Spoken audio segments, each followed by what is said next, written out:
Kapanış ve teşekkür konuşmasını yapmak üzere KAFTAV Başkanımız Sayın Muhittin Ünal'ı kürsüye davet ediyorum.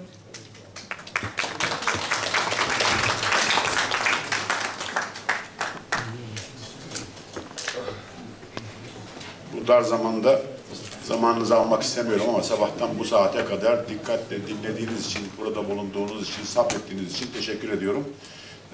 Bilmediklerimize bir şeyler ilave olduğunu zannediyorum. Demek ki arşivlere dayalı olarak bundan sonra yapacağımız çalışmalara biraz daha mesafe alacak, biraz daha gerçeklere yaklaşacağız. Sadece bu kadarını söylemek istiyorum. Katılımcılara, sizlere hepinize teşekkür ediyorum.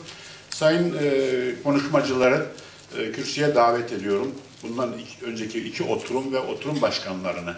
Onlara misafir profesörümüz Fazıl Tekin Bey vasıtasıyla sertifikalarını, katılım sertifikalarını takdim edeceğiz.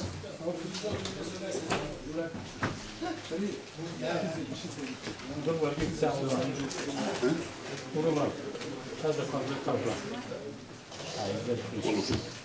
Bu dördüncü oturum, elinizdeki şeyleri de var. 17 Ekim çok önemli. Hepinizi oturmada bekliyoruz tabii.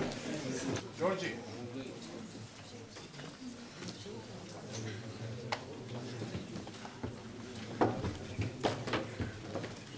Erol.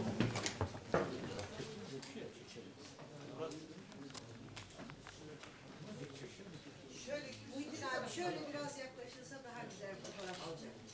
Daha o tarafa gidelim.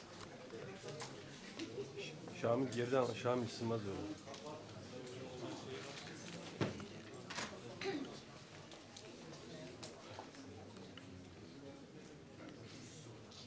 Ben size vereyim.